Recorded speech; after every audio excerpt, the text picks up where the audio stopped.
What's up? Matt Clark here at the new Matt Clark. Thank you for joining me on another beautiful episode on my channel. Today we'll be speaking on active use in the prison system, the risks of that, and my advice is you should probably stop before you go in. So please hit that bell notification button, hit that subscribe and like button, and stay tuned for an amazing video.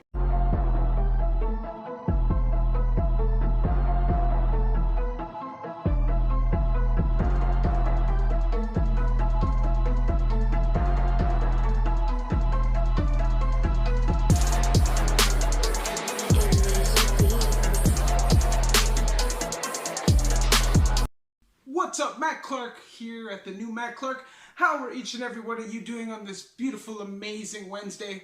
I'm doing amazing. I just want to say thank you to the 722 subscribers. You guys mean the world to me. We're growing. This movement is growing. And I just can't tell you how much it means to me. So thank you very much from the bottom of my heart. Please, if you haven't, hit that subscribe button. Hit that like button. Hit that bell notification button, or share with a friend, or whatever you can do to help the movement. It would mean everything to me. So thank you. I love you. So I want to speak on active use in jail or prison. Okay, it's a dangerous thing. Whether you're a name brand guy or not, it's a dangerous thing. Okay, as soon as you walk through the doors, there's stigma placed on you. Any reputation you had is shifted. Now, it might not be totally gone if you're a guy that's been doing time your whole life, like I did, or a lot of people do, because there's a lot of guys that use inside, right? But if you're a newcomer or somebody who's not really in the mix, and you're using like that, and you come in looking different, looking sucked out, looking cracked out, you're in for a rude awakening. There will be no love lost, I'm telling you.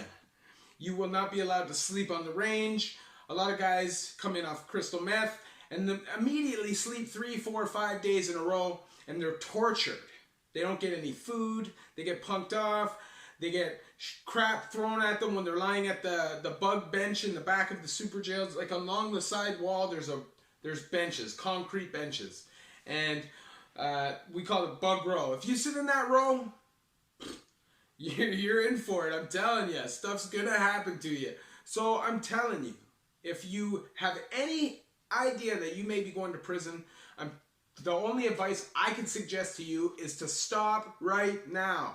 Get sober, get on methadone, whatever you got to do, stop it. Now, if you're on coke or whatever, you'll go and you'll be fine. You might look sucked out. You might get, harassed. Even if you're like like what we call here mandem, or put one of the dogs, you still may be harassed, until you look normal and you're back to training and life is back to normal. But for me personally, I came in, this was 2015, November, and I was sucked out. Okay, it was rough. It was a rough time for me, and I was probably 168 pounds, and this sentence alone, I got more fights than I ever have in my whole life, combined in one sentence in like my whole federal time. I never got in any fights like this in the penitentiary system or the provincial system all in lump sum like I did this time. Okay, I came in to Lindsay Jail and people didn't recognize me.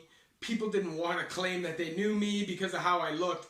Like, I looked really rough. I had a mohawk. I had lost my damn mind. I was not happy. My serotonin levels were down.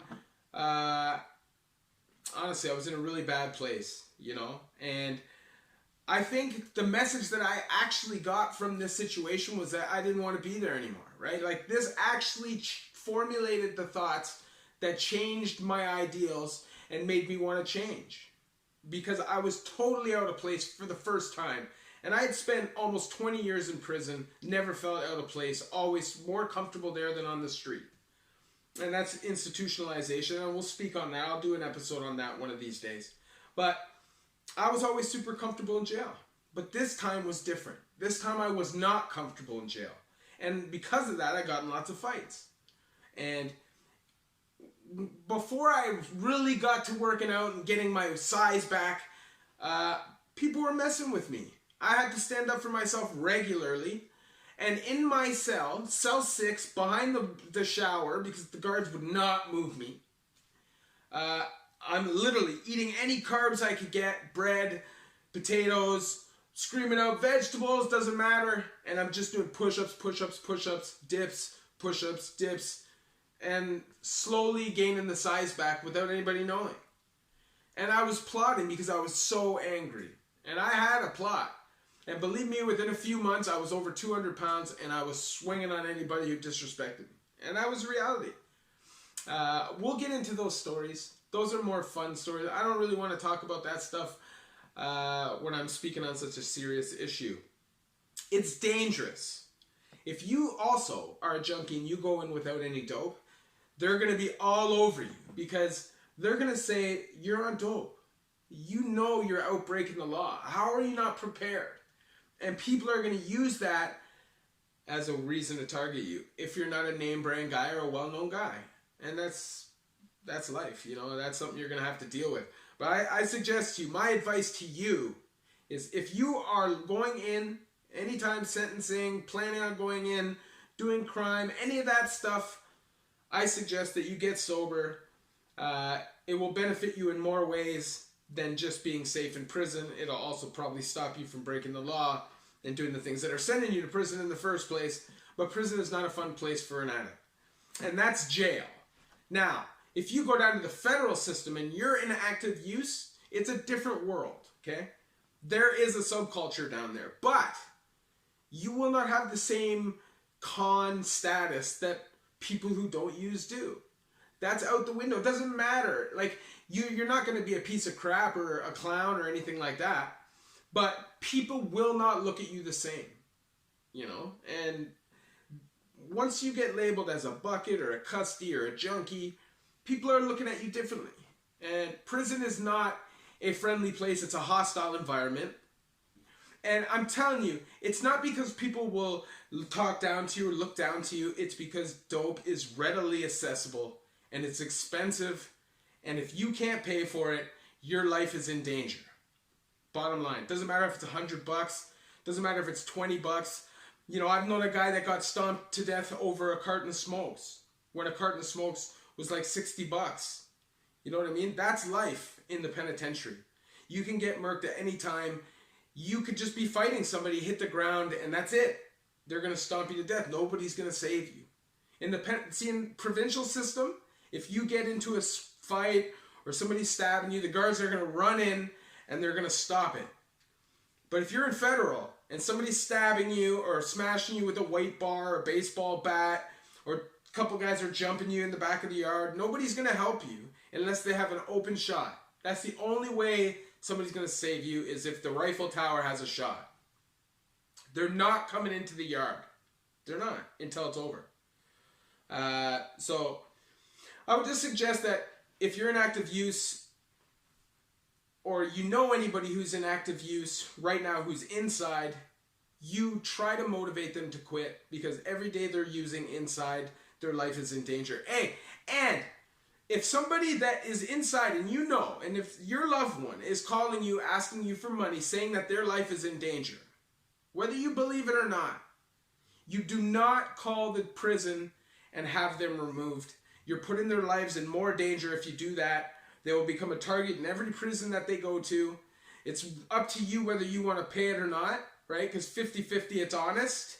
But I'm telling you, if you call the prison and have them yanked, because I've seen it happen lots of times, they will forever be a target and have to hide in protective custody. And they may not be that kind of person, you know, so they may just be trying to get some money. So do not make that call. Think it through. If their life is truly in danger, they would run to the bars. I'm telling you. For the most part, there are some crazy people that will rather die than do that. And, you know, you can't really say if you're that person until you're in that position. So, you know, easier said than done, I guess. Anyways, all I want to do is spread love, spread a positive message about sobriety, prison reform. Things need to change. Stigma needs to be dropped, and we really need to start creating an even bigger movement so we can get our voices heard and things can change. Rehabilitation can be offered. Harm reduction can be increased. Just things that need to happen. Please, if you're into my movement, you support my message, you support me, and you would like to donate and support my channel, there's a PayPal page, which I will leave the link down below. I'm building a pool up so I can get a new camera too, and that was on the suggestion of some of my subs. And tomorrow I will have a list of those subs, or the next video I make, which may be the next day. Anyways, all I want to say is that your support means the world to me. Please hit that like button, hit that subscribe and bell notification button. Share it. All of that stuff is important. I love each and every one of you at the new Matt Clark.